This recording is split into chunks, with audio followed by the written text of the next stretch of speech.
孫咧係可以俾到我理想中嘅書院生活嘅。咁就係四隻字：勞逸結合。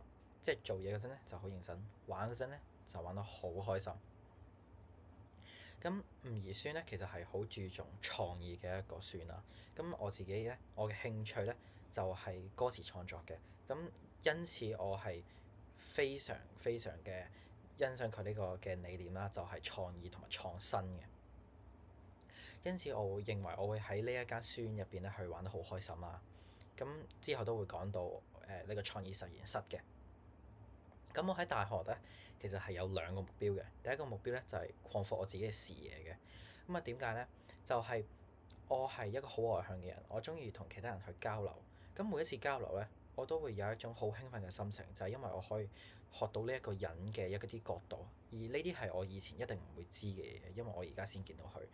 咁我認為其實同人嘅交流咧，就好似打開一個一個嘅盲盒咁樣。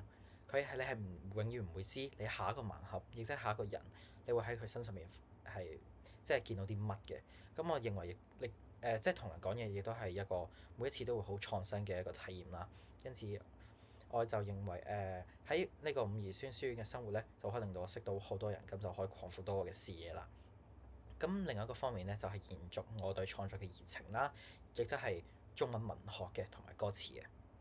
咁呢個亦都牽連到我除咗讀書之外，我會想喺大學做啲乜呢？咁第一樣嘢我想做嘅咧就係加入社團嘅。咁我就想加入呢一個中國文學嘅社團啦。咁我其實同我啱啱講嘅嘢就有啲唔同嘅。就我啱啱都話我好注重興趣嘛，但喺學業方面嘅社團其實我都好想加入嘅。咁啊，因為我認為喺一啲學業嘅社團上面咧，其實係有更加多、更加深層次嘅討論嘅。所以即係雖然唔關讀書事咧，但係我反而係會想 join 一啲關乎學業嘅社團嘅。咁另一方面咧，就係我啱啱提到嘅，就係吳怡孫嘅一個 Creative Labs。咁呢個 Creative Lab 其實對我嚟講係聞所未聞㗎，冇喺任何大學或者書院聽到過。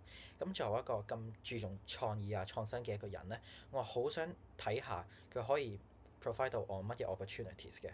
咁首先我自己好中意創作㗎嘛，咁喺藝術同文化方面咧，我係一定會有所得着嘅。咁其他我唔熟悉嘅方面咧，例如科技，我亦都可以係獲得一啲我冇體驗過嘅一啲感覺或者一啲資訊，所以我係好期待喺吳怡孫嘅生活嘅。咁就係咁多啦，多謝。